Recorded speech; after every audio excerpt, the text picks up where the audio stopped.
प्यारे बच्चों, आप सभी को सर्वप्रथम शुभाशीष। आज हम पढ़ने जा रहे हैं कोर्स हिंदी 1 के अंतर्गत आने वाले क्षितिज भाग 1 और भाग 1 के अंतर्गत जो गद्य खंड है उसके अंतर्गत जो पहला अध्याय है 2 बैलों की कथा, जिसके जो लेखक हैं वो मुंशी प्रेमचंद। तो इस अध्याय की जो सार है या सारांश है या कथा सार है, हम इससे पहले वाले वीडियो में आपको बता चुके हैं और आज हम इसके अभ्यास प्रश्नों पर चर्चा करेंगे। तो चलते हैं प्यारे बच्चों। अगर इन प्रश्नों से संबंधित यदि आपको किसी भी प्रकार की कोई शंका या कोई भी समस्या उत्पन्न होती है तो आप उनसे सीधे ही संपर्क कर सकते हैं। तो चलते हैं इनके प्रश्नों की तरफ। और पहला जो प्रश्न है प्यारे बच्चों वो ये है कि कांजी हाउस में कैद पशुओं की हाजिरी क्यों ली जाती होगी। तो प्यारे बच्चों, कांजी हाउस, वैसे तो इसका काइन हाउस नाम होता है। कांजी हाउस कौन सा स्थान है? कांजी हाउस वो स्थान है जब हीरा और मोती जब एक मटर के खेत में वो मटर खाने लगते हैं और वहाँ पर जो है कीचड़ होने के कारण वो फंस जाते हैं और वहाँ पर जो उस खेत का मालिक है वो उनको अपने सेवकों द्वारा पकड़ लेता है और उसको फिर जो है भेजा जाता है। तो एक कांजी हाउस वो स्थान होता है जहाँ पर आवारा पशु रहते हैं या आवारा पशुओं को रखा जाता है या फिर किसी दूसरे खेत में पाए जाने वाले पशुओं को रखा जाता है और वहाँ पर फिर उनको कैद करके रख लिया जाता है। तो ये उनकी एक सज़ा होती है। तो प्यारे बच्चों, ये वो कांजी हाउस स्थान था। तो वहाँ पर जो भी कैद पशु थे, जहाँ पर कि उनको गाय भी थी, भैंसें भी थी, बकरियाँ, घोड़े, गधे सब थे, तो वहाँ पर हाजिरी क्यों ली जाती होगी।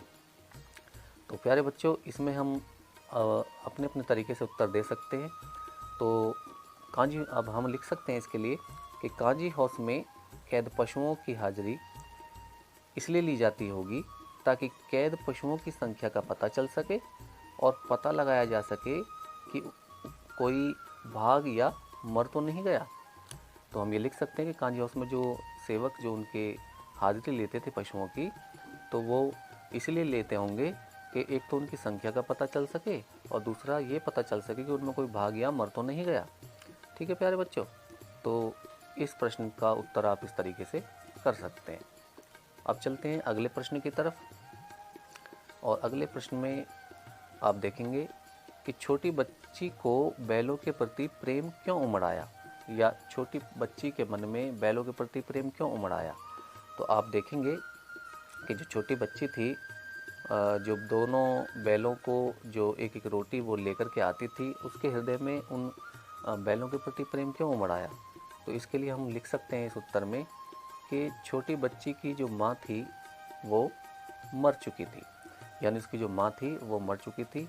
वह माँ के बिछड़ने का दर्द जानती थी, इसलिए जब उसने हीरा मोती की व्यथा देखी तो उसके मन में उनके प्रति प्रेम उमड़ आया। उसे लगा कि वे भी उसी की तरह अभागे हैं और अपने मालिक से दूर हैं। तो हम लिख सकते हैं कि छोटी बच्ची की जो माँ थी वो मर चुकी थी और वह माँ के बिछड़ने का दर्द जानती थी, इसलिए जब उसने हीरा मोती की व्यथा देखी तो उसके मन में उनके प्रति प्रेम उमड़ आया। उसे लगा कि वे भी उसी की तरह अभागे और अपने मालिक से दूर हैं। तो इस तरह से हम इस प्रश्न का उत्तर दे सकते हैं। इसके बाद चलते हैं प्यारे बच्चों अगले प्रश्न की तरफ। और अगले प्रश्न में प्रश्न नंबर 3 में हम देखेंगे, तो ये पूछ रहे हैं कि कहानी में बैलों के माध्यम से कौन कौन से नीति विषयक जो मूल्य हैं वो उभर कर आए हैं। अब ये नीति विषयक जो मूल्य होते हैं ये कौन से होते हैं कि कौन कौन सी जो हमें सबक मिले हैं, यानी कौन कौन से हमें एक जो शिक्षा है वो प्राप्त हुई है। तो आप इसके लिए उत्तर देख सकते हैं। आप लिख सकते हैं इसमें कि इस कहानी के माध्यम से आप देखेंगे कि इस कहानी के माध्यम से निम्नलिखित नीति विषयक जो मूल्य हैं वो उभर कर सामने आए। तो सबसे पहला जो है वो ये जो सबक है वो सामने आया है कि विपत्ति के समय हमेशा मित्र की सहायता करनी चाहिए। ठीक है प्यारे बच्चों। और जो दूसरा है वो उभर के आया है कि आज़ादी के लिए सजग एवं संघर्षशील रहना चाहिए। ठीक है प्यारे बच्चों, इसके बाद सबसे पहले आप देख लें कि विपत्ति के समय हमेशा मित्र की सहायता करनी चाहिए। और नंबर 2 पर आप लिख सकते हैं कि आज़ादी के लिए हमेशा सजग और संघर्षशील रहना चाहिए। और इसके लिए फिर आप नंबर 3 पर देख सकते हैं कि अपने समुदाय के, आप देखेंगे कि अपने समुदाय के लिए अपने हितों का त्याग करने के लिए तैयार रहना चाहिए। यानी अपने समुदाय, अपने परिवार, अपने कुटुंब के लिए जो अपने हित हैं, अपना स्वार्थ है, उसके त्याग के लिए हमें तैयार रहना चाहिए। और नंबर 4 पॉइंट पर आप देख सकते हैं कि आज़ादी बहुत बड़ा मूल्य है, इसे पाने के लिए मनुष्यों के बड़े से बड़ा कष्ट उठाने को तैयार रहना चाहिए। तो ठीक है प्यारे बच्चों, ये हमारे 4 पॉइंट इसके अंतर्गत दिए गए। इसके बाद हम अगले प्रश्न की तरफ देखेंगे। तो अगले प्रश्न में पूछा गया है कि प्रस्तुत कहानी में प्रेमचंद ने गधे की किन स्वभावगत विशेषताओं के आधार पर उसके प्रति रूढ़ अर्थ मूर्ख का प्रयोग न कर किसी नए अर्थ की ओर संकेत दिया है। आप फिर से समझें कि प्रस्तुत कहानी में प्रेमचंद ने गधे की किन स्वभावगत मतलब जो उसके जो स्वभाव में विशेषताएं हैं के आधार पर उसके प्रति रूढ़ अर्थ यानी मूर्ख का प्रयोग न कर किसी नए अर्थ की ओर संकेत किया है। ठीक है प्यारे बच्चों, तो यहाँ पर हम इसके उत्तर को लिख सकते हैं कि प्रेमचंद ने, हम देखेंगे यहाँ पर कि प्रेमचंद ने गधे की सहनशीलता, सीधेपन, 2 चीज़ें दे रखी है इसमें, गधे की सहनशीलता, सीधेपन, क्रोध न करने, हानि लाभ, सुख दुख में समान रहने आदि गुणों के आधार पर उसे बेवकूफ़ के स्थान पर संत स्वभाव का प्राणी करार दिया है, जो बहुत अधिक सीधेपन के कारण जो सम्मान का पात्र नहीं समझा जाता। यहाँ पर आप पात्र लिखेंगे।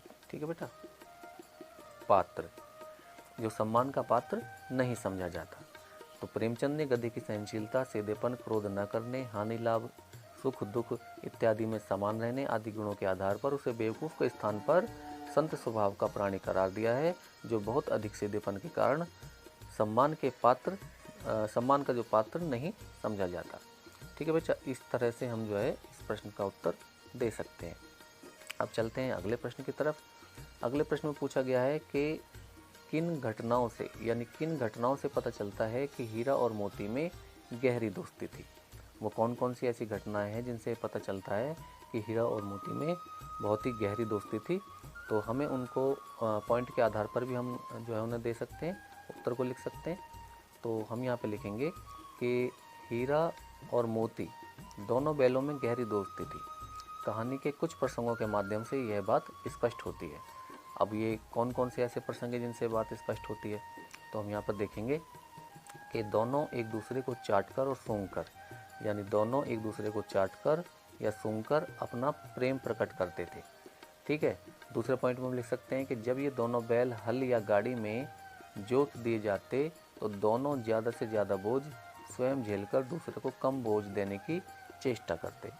ठीक है बेटा, तो यहाँ पर ये जो है 2 पॉइंट हम इस तरह से लिख सकते हैं। तीसरे पॉइंट में हम लिख सकते हैं कि नांद में खली भूसा पड़ जाने के बाद दोनों साथी नांद में मुंह डालते और साथ ही बैठते। एक के मुंह हटा लेने पर दूसरा भी हटा लेता था। अगले पॉइंट में लिख सकते हैं कि जब कुछ लोगों ने खेत से पकड़कर ले जाने के लिए दोनों को घेर लिया तब हीरा निकल गया, परंतु मोती के पकड़े जाने पर वह भी बंधक बनने के लिए स्वयं ही लौट आया।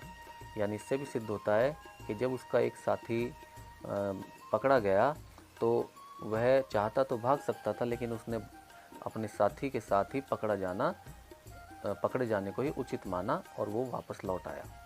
इसके बाद अगले पॉइंट में हम लिख सकते हैं कि कांजी हाउस की दीवार के टूटने पर जब हीरा ने भागने से मना कर दिया तो अवसर होने के बावजूद भी मोती उसे छोड़कर नहीं भागा। यानी जब वो दीवार को तोड़ लिया जाता है दोनों बैलों के द्वारा, तो वहाँ पर उनके पास अवसर था, मौका था कि वहाँ से वो भाग सकते थे, लेकिन दोनों नहीं भागते। ठीक है, अगला प्रश्न हम देखेंगे, लेकिन औरत जात पर सींग चलाना मना है, यह भूल जाते हो। हीरा के इस कथन के माध्यम से स्त्री के प्रति प्रेमचंद के दृष्टिकोण को स्पष्ट कीजिए। यानी लेकिन औरत जात पर सींग चलाना मना है, यह भूल जाते हो, हीरा ने कहा था। किससे कहा था ये अपने साथी मोती से कहा था। तो ये जब मुंशी प्रेमचंद जी ने हीरा के मुख से जब ये शब्द कहलवाए तो इससे उनके दृष्टिकोण का पता चलता है। तो कौन से दृष्टिकोण का पता चलता है मुंशी प्रेमचंद के, ये जो है इस प्रश्न के अंतर्गत पूछा गया है। यानी स्त्री के प्रति उनके हृदय में क्या सम्मान है, क्या भावना है। ठीक है, तो इसके लिए हम उत्तर में लिख सकते हैं कि हीरा के इस कथन से यह ज्ञात होता है, आप देखेंगे इसे, कि हीरा के इस कथन से यह ज्ञात होता है कि समाज में स्त्रियों के साथ दुर्व्यवहार किया जाता था, उन्हें शारीरिक यातनाएं दी जाती थीं, लेकिन समाज में ये नियम बनाए जाते थे कि उन्हें पुरुष समाज शारीरिक दंड न दे। हीरा और मोती भले इंसानों के प्रतीक हैं, इसलिए उनके जो कथन हैं उनके कथन पर सभ्य समाज पर लागू होते हैं। असभ्य समाज में स्त्रियों की प्रताड़ना होती रहती है। ठीक है बेटो, तो इसके बाद इसके अगले प्रश्न की तरफ चलते हैं। प्रश्न संख्या 7। प्रश्न संख्या 7 में पूछा गया है कि किसान जीवन वाले समाज में पशु और मनुष्य के आपसी संबंधों को कहानी में किस तरह व्यक्त किया गया है। यानी किस तरह व्यक्त किया है, किसान जीवन वाले समाज में पशु और मनुष्य के आपसी संबंधों को कहानी में किस तरह व्यक्त किया गया है। तो हम आप देखेंगे कि इन दोनों में भावनाएं दिखाई गई हैं, एक जानवर और एक किसान के प्रति, और उनको हम जानेंगे कि, और उत्तर में हम लिखेंगे कि प्रेमचंद ने किसान जीवन में मनुष्य तथा पशु के भावनात्मक संबंधों को हीरा और मोती दो बैलों के माध्यम से व्यक्त किया है। हीरा और मोती दोनों झूरी नामक एक किसान के बैल हैं जो अपने बैलों से अत्यंत प्रेम करता है। यानी झूरी जो है, प्रेमचंद ने किसान जीवन में मनुष्य तथा पशु के भावनात्मक संबंधों को हीरा और मोती दो बैलों के माध्यम से व्यक्त किया है। हीरा और मोती दोनों झूरी नामक एक किसान के बैल हैं, जो उनका मालिक होता है उसका नाम झूरी होता है, जहाँ वो वापस लौट के आ जाते हैं। तो वो झूरी नामक किसान के बैल हैं जो अपने बैलों से अत्यंत प्रेम करता है, और इसी प्रेम से वशीभूत होकर हीरा और मोती अपने मालिक झूरी को छोड़कर कहीं और नहीं रहना चाहते।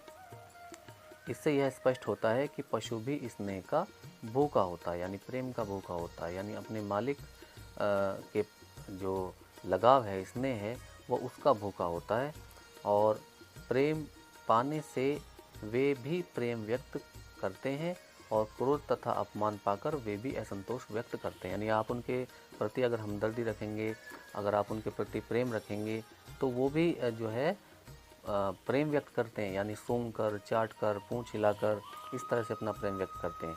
और अगर आप उन्हें क्रोध दिखाओगे तो वो भी फिर अपना जो है क्रोध जो है वो आपको दिखाएंगे या दर्शाएंगे। तो ठीक है प्यारे बच्चों, तो इस प्रकार से एक दूसरे के प्रति जो लगाव है, जो स्नेह है, जो प्रेम है, वो जो है इस कहानी के माध्यम से दर्शाया गया है। अगला प्रश्न हम देखेंगे, और इस प्रश्न में पूछा गया है कि इतना तो हो ही गया कि 9-10 प्राणियों की जान बच गई, वे सब तो आशीर्वाद देंगे। अब मोती के इस कथन के आलोक में उसकी विशेषताएं बताइए। यानी मोती ने क्या किया कि उसने जो है, जब उस कांजी उसकी दीवार को तोड़ दिया था, तो वो हीरा को समझाते हुए कहता है कि भाई अब हम पकड़े गए, और जो है इस तरह से जो है बताओ ये अच्छा हुआ कि बुरा हुआ। तो बल्कि उनको समझाता है कि नहीं, ऐसा नहीं मत कर, और जो है भाई ऐसे ही बाकी जानवर जो है हमारे चक्कर में ऐसा ना हो कि बाकी जानवरों को सज़ा प्राप्त हो। तो तब ये जो है मोती कहता है कि इतना तो हो ही गया कि 9-10 प्राणियों की जान बच गई, कम से कम वे तो आशीर्वाद देंगे हमें। तो मोती के इस कथन के आलोक में उसकी विशेषताएं बताई। यानी इससे कैसे पता चलता है कि मोती का स्वभाव कैसा था। तो मोती के स्वभाव के बारे में आपको बताना है कि तो हम यहाँ पे लिख सकते हैं कि मोती के इस कथन से उसकी निम्नलिखित विशेषताएं जो हैं वो उभर कर सामने आती हैं। तो कौन कौन सी विशेषताएं, तो नंबर 1 पर हम लिखेंगे वह आशावादी है, क्योंकि उसे अभी भी यह विश्वास है कि वह इस कैद से मुक्त हो सकता है, यानी आशावादी है वो। यानी उसे मालूम है कि पता नहीं बहुत सारे ऐसे जानवर हैं जिनको ना चारा मिला ना पानी मिला और वो बिल्कुल कमज़ोर हो चुके हैं, खड़े भी नहीं रह पा रहे, लेकिन वो फिर भी आशावादी है कि नहीं, हम यहाँ से मुक्त हो जाएंगे। और दूसरे पॉइंट में हम लिख सकते हैं कि वह स्वार्थी नहीं है। स्वयं भागने के बजाय उसने अन्य सभी जानवरों को सबसे पहले भागने का मौका दिया। तो जब वो दीवार को तोड़ देता है तो पहले ही वो सभी जानवरों से कह देता है भी जो है आप भाग सकें तो भाग लें। तो इस तरह से वो स्पष्ट हो जाता है कि हाँ भाई वो जो है उसके अंदर इंसानियत वाली भावना या परोपकार वाली भावना भी थी। तो अब हम यहाँ पे देखेंगे नेक्स्ट प्रश्न को, और इसमें पूछा गया है कि आशय स्पष्ट कीजिए। यानी पहले जो पॉइंट है उसका आशय स्पष्ट करना, यानी कि उसके जो भावार्थ है उसको स्पष्ट करना है, भाव को स्पष्ट करना है कि अवश्य ही उसमें कोई ऐसी गुप्त शक्ति थी जिससे जीवों में श्रेष्ठता का दावा करने वाला मनुष्य वंचित है। कौन किसकी बात कही गई है इसमें?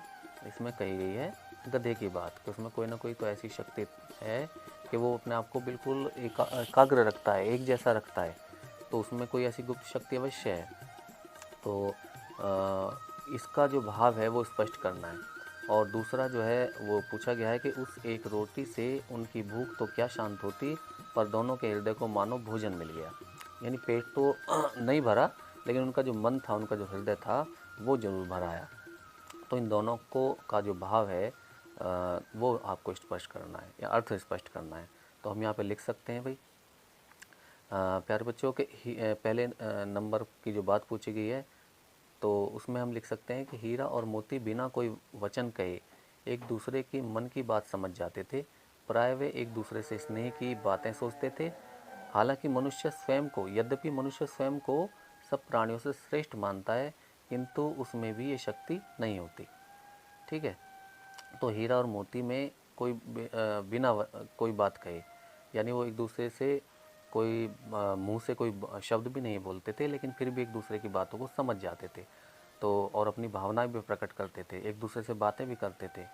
तो ये जो खूबी है ये मनुष्य के अंदर नहीं है, जबकि सबसे श्रेष्ठ प्राणी है। ठीक है, तो यहाँ पर वो पहले जो वाक्य है उसका अर्थ स्पष्ट हो जाता है, भाव स्पष्ट हो जाता है। और यहाँ पर जो दूसरा जो वाक्य दिया गया है उसका भाव जो है वो ये है कि हीरा और मोती गया के घर बंधे हुए थे। गया कौन था? जो झूरी के पत्नी का भाई, यानी झूरी का जो साला था, जो उनको ले जाता है अपने यहाँ पर जो है कुछ काम कराने के लिए। तो गया ने उनके साथ अपमानपूर्ण व्यवहार किया था, इसलिए वे क्षुब्ध थे। परंतु तभी एक नन्ही लड़की ने आकर उन्हें एक रोटी ला दी। उस रोटी से उनका पेट तो नहीं भर सकता था, परंतु उसे खाकर उनका हृदय जरूर तृप्त हो गया। उन्होंने बालिका के प्रेम का अनुभव कर लिया और प्रसन्न हो उठे। यानी जहाँ वो अपने आप को अनजान अभागा महसूस कर रहे थे कि हम कहाँ आ फंसे, तो वहाँ भी उन्हें लगा कि कोई तो है जो उनके प्रति लगाव रखता है, कोई उनके प्रति सहानुभूति रखता है। तो उससे उनका जो हृदय था वो तृप्त हो गया, मन जो है उनका वो भर गया। हालांकि उस एक रोटी से उनका पेट भले ही ना भरा हो। अगले प्रश्न की तरफ चलते हैं। तो अगले प्रश्न में प्यारे बच्चे पूछा गया है कि गया ने हीरा मोती को दोनों बार सूखा भूसा खाने के लिए दिया। जब जो गया था, जो उनको लेके गया था जूरी के यहाँ से दोनों बैलों को, तो उसने 2 बार जो है, पहली बार भी लेके गया था जबकि वो वहाँ से रस्सी तोड़ करके चले आए थे, और दूसरी बार फिर ले गया था, तो दोनों बार उसको खाने के लिए सूखा भूसा ही दिया। तो क्यों दिया था वो, अब ये बताएं। तो इसमें और पहला पॉइंट दिया गया है कि गया पराये बैलों पर अधिक खर्च नहीं करना चाहता था, या तो ये हो सकता है, या फिर जो दूसरी बात है वो बताई गई है कि गरीबी के कारण खली और आदि खरीदना उसके बस की बात नहीं थी। खली यानी जो उसमें आपने देखा होगा कि उसको साधारण भाषा में खल भी बोला जाता है, जो भूसे के साथ मिला करके पशुओं को दी जाती है। ठीक है, या तीसरा वह हीरा मोती के व्यवहार से बहुत दुखी था, और या चौथा उसे खली आदि सामग्री की जानकारी ही नहीं थी। तो इसमें से कौन सा जो है आप उचित मानेंगे उत्तर को, बताइए। तो हम यहाँ पर विशेषकर जो हमारा उत्तर है वो बनता है वह हीरा मोती के दुर्व्यवहार से बहुत दुखी था क्योंकि दोनों बार वो जो है उसको या तो सींग से जो है मार रहे थे, या फिर उसको जो है रस्सी को खींच रहे थे वापस आने के लिए, तो उनके उस व्यवहार से वो बहुत क्रुद्ध हो गया था और दुखी हो गया था, तो इसलिए उसने ऐसा किया। तो अगले प्रश्न की तरफ देखेंगे कि हीरा और मोती ने शोषण के खिलाफ आवाज़ उठाई, लेकिन उसके लिए प्रताड़ना भी सही। हीरा मोती की इस प्रतिक्रिया पर तर्क सहित अपने विचार प्रकट करें। जो हीरा मोती थे, उन्होंने क्या किया, उन्होंने जो शोषण हो रहा था उनका, जो उनको बंदी बनाया गया था या उन पर जो अत्याचार हो रहा था, उसके खिलाफ आवाज़ उठाई, लेकिन उसके लिए उन्हें प्रताड़ना भी सही, यानी कई बार उसने डंडे भी खाए, कई बार उनको भूखा रहना पड़ा। तो जो हीरा मोती की ये जो प्रतिक्रिया है, इस पर आप अपने तर्क और अपने विचार प्रकट कीजिए। यानी आप क्या समझते हैं कि हाँ भाई, वास्तव में हमें जो है शोषण के खिलाफ आवाज़ उठानी चाहिए और कब तक उठानी चाहिए। तो यहाँ पर हम उत्तर में लिख सकते हैं कि हीरा और मोती शोषण के विरुद्ध हैं। वे हर शोषण के विरुद्ध आवाज़ उठाते रहे। उन्होंने जूरी के साले गया का विरोध किया तो सूखी रोटियां और डंडे खाए। फिर कांजी हाउस में अन्याय का विरोध किया और बंधन में पड़े रहे। यानी जहाँ जहाँ भी उन्होंने आवाज़ उठाई, वहाँ वहाँ पर उनको थोड़ा सा जो है मुसीबतों का भी सामना करना पड़ा, भूख से भी उन्हें लड़ना पड़ा। तो इसके बाद में हम कह सकते हैं कि हमारे विचार से उन्होंने शोषण का विरोध करके ठीक किया, क्योंकि शोषित होकर जीने का क्या लाभ। शोषित को भय और यातना के सिवा कुछ प्राप्त नहीं होता। अर्थात हमें शोषण के खिलाफ आवाज़ उठानी चाहिए, अन्याय के खिलाफ आवाज़ उठानी चाहिए, अत्याचार के विरुद्ध हमें लड़ना चाहिए, और इसके खिलाफ आवाज़ उठा करके ही हमें जो है क्या मिल सकता है, मुक्ति प्राप्त हो सकती है। तो अगले प्रश्न में आप देखेंगे कि क्या आपको लगता है कि यह कहानी आज़ादी की कहानी की ओर संकेत करती है। यानी हालांकि मुंशी प्रेमचंद ने उसी दौर के को ध्यान में रखते हुए ये कहानी लिखी थी, लेकिन आप अपने विचार व्यक्त करते हुए बताएं कि क्या आपको लगता है कि कहीं ना कहीं ये आज़ादी की कहानी से कोई संपर्क रखती है या उसकी ओर कोई संकेत करती है। तो हम यहाँ पे उत्तर में लिख सकते हैं कि मुंशी प्रेमचंद स्वतंत्रता पूर्व लेखक हैं, यानी स्वतंत्रता नहीं प्राप्त हुई थी हमें, उससे पहले ही ये लेखक थे। तो इनके सामने सब घटनाएं घटित हुई हैं। आज़ादी भी मुंशी प्रेमचंद जी के सामने ही हमें मिली है, तो इनकी रचनाओं में भी इसका प्रभाव देखा गया है। दो बैलों की कथा नामक कहानी भी इससे अछूती नहीं है, अर्थात ये भी नहीं बची रही है इस आज़ादी के, कहीं ना कहीं इसमें भी जो है उस शब्दों को शामिल किया है, आज़ादी की उस दर्द को शामिल किया गया है। मनुष्य हो या पशु, पराधीनता किसी को भी स्वीकार नहीं है। यानी आप ये बताइए कि दूसरे के वशीभूत रहना किसी को भी पसंद नहीं है, चाहे वो मनुष्य हो, चाहे वो जो है जानवर हो। यानी हर व्यक्ति जो है या हर प्राणी जो है वो आज़ादी से जीना चाहता है, सभी स्वतंत्र होना चाहते हैं। परंतु प्रस्तुत कहानी की कथावस्तु भी इन्हीं मनोविचार पर आधारित है, और प्रेमचंद ने अंग्रेज़ों के द्वारा भारतीयों पर किए गए अत्याचारों को मनुष्य तथा पशु के माध्यम से व्यक्त किया है ना। और इस कहानी में उन्होंने यह भी कहा है कि स्वतंत्रता सहज नहीं मिलती, यानी स्वतंत्रता के लिए हमें क्या करना पड़ता है, पूरा संघर्ष करना पड़ता है। तो स्वतंत्रता जो है वो सहज नहीं मिलती, इसके लिए निरंतर संघर्ष करना पड़ता है। जिस प्रकार अंग्रेज़ों के अत्याचार से पीड़ित जनता ने अपने क्षोभ विद्रोह के रूप में व्यक्त किया, उसी प्रकार बैलों का गया के प्रति आक्रोश भी संघर्ष के रूप में भड़क उठा। इस प्रकार अप्रत्यक्ष रूप से यह कहानी आज़ादी की भावना से जुड़ी है। तो हम यहाँ पर देख सकते हैं कि जो उन्होंने जो शोषण था उसके खिलाफ जो आवाज़ उठाई, तो वो कहीं ना कहीं आज़ादी की ओर संकेत करती है कि हमें भी जो है गुलामी के खिलाफ आवाज़ उठानी चाहिए थी। अब चलते हैं प्यारे बच्चों, इसका जो व्याकरण खंड है उसकी तरफ। इसमें थोड़ा सा जो भाषा ज्ञान हम कह सकते हैं। तो इसमें जो प्रश्न है कि बस इतना ही काफ़ी है, फिर भी मैं जोर लगाता हूँ, ही भी वाक्य में किसी बात पर जोर देने का काम कर रहे हैं। ऐसे शब्दों को क्या कहते हैं, निपति कहते हैं या निपात शब्द कहते हैं। कहानी में 5 ऐसे वाक्य छांटिए जिनमें निपात का प्रयोग हुआ हो। निपात यानी भी, ही, तो, है ना, ये जो शब्द हैं ये निपात शब्द कहलाते हैं। तो ऐसे शब्दों को आपको छांट कर लिखना है। हालांकि आप ये स्वयं कर सकते हैं, आप जब पाठ्यक्रम के इस कहानी को आप पढ़ेंगे तो इसमें आपको स्वयं यह देखने को मिल जाएगा, लेकिन फिर भी हम आपकी सहायता के लिए हम आपको बता देते हैं कुछ ऐसे वाक्य जिसमें ये निपात जो है वो छिपे हुए हैं। जैसे ही निपात है, तो ही कहाँ कहाँ पर, एक ही ये आ गया। विजय ने उसे संसार की सभ्य जातों में गण्य बना दिया। अब दूसरे में आप देखेंगे, अवश्य ही उनमें कोई ऐसी गुप्त शक्ति थी जिससे जीवों में श्रेष्ठता का दावा करने वाला मनुष्य वंचित है। तीसरे पॉइंट में आप देखेंगे, नांद में खली भूसा पड़ जाने के बाद दोनों साथ ही उठते, साथ नांद में मुंह डालते और साथ ही बैठते थे। तो यहाँ पर भी एक ही आ जाता है। तो यहाँ पर आप देखेंगे कि जो ही शब्द है वो जो निपात शब्द है वो कहाँ कहाँ है। चौथे पॉइंट में आप देखेंगे, एक मुंह हटा लेता तो दूसरा भी हटा ले, तो यहाँ पर तो आ रहा है।